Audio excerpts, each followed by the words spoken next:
Aujourd'hui, j'ai envie de vous raconter une histoire. Et si mes mots vous semblent illusoires ou dérisoires, au final, ce n'est qu'une histoire banale qui n'a rien d'original.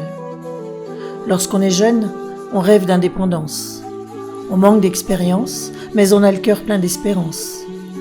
Puis vient le moment où il faut bien qu'on se lance. C'est pas toujours l'évidence. Il faut avoir des compétences, savoir se mettre en surbrillance, avoir de la persévérance, sans cesse augmenter ses performances, rester dans l'excellence et malgré les turbulences, tenir la cadence en permanence. Puis un jour, on veut donner plus d'importance à notre existence et on prend conscience que la vie sans enfant n'a pas tout son sens. Alors, on veut construire une famille, avoir des petits, les entendre rire, les chérir, apaiser leurs cris, dans ses bras les sentir, de leurs bobos les guérir, s'attendrir, de les voir grandir et s'épanouir. Il faut réussir à tout prix, rester dans le circuit, ne jamais fléchir. Entre ambition et maison, il faut bien des fois faire des choix, et même si on fait des erreurs parfois, c'est juste qu'on ne fait qu'avec son savoir. Pour les siens, pour leur bien, on mène tous les combats, mais jamais, au grand jamais, on ne veut les décevoir. Et si aujourd'hui, je vous raconte un bout de cette vie, c'est qu'elle n'a rien d'exceptionnel, ni rien de personnel. Elle est plutôt habituelle, voire même naturelle. Parce qu'un jour, il faut quitter la course et ralentir. Parce que ce jour-là s'appelle vieillir. Et pour tout le monde, vieillir, c'est irréversible. Voir ses petits s'étourdir, s'éblouir, grandir et prendre le train de leur vie. Rester sur le quai, être admiratif et d'un œil attentif les soutenir, c'est ainsi, c'est la vie et on ne peut que consentir.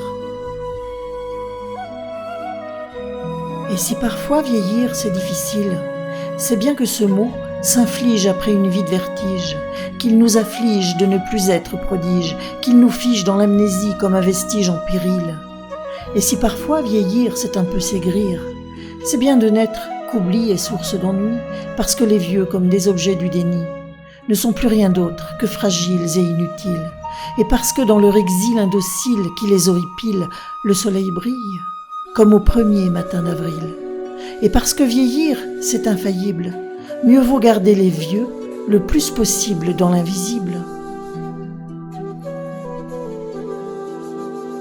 Combien de vieux qu'on n'écoute plus, qu'on n'entend plus, combien de vieux que l'on juge d'un vécu qu'on n'a pas vu, combien de vieux qu'on laisse dans l'indifférence et dans la peine sans jamais leur dire je t'aime, combien de mères en désuétude se noient de solitude, à attendre sans lassitude un signe de leur progéniture sans gratitude. Et si vieillir, faut bien le dire, c'est un peu défleurir au détour de quelques rides, c'est toujours se réjouir de sa jeunesse, d'en rire et d'avoir le cœur qui bat de ses prouesses. Et malgré les quelques faiblesses qui apparaissent, c'est avoir la noblesse et la richesse de la sagesse. Et si vieillesse rime trop souvent avec tristesse, vieillir c'est avoir toujours l'ivresse. C'est aussi rire et c'est vivre, c'est pleurer et c'est aimer, c'est être un père, une mère, un grand-père, une grand-mère, c'est le faire savoir et le savoir-faire et sans en avoir l'air, savoir se taire. Et si par moments vieillir c'est avoir les mains qui tremblent, c'est aussi avoir la chance d'être jeune depuis plus longtemps, d'avoir vu, d'avoir su, d'avoir connu et d'avoir pu traverser le temps. Mais vieillir, c'est avant tout avoir mérité le respect d'autrui.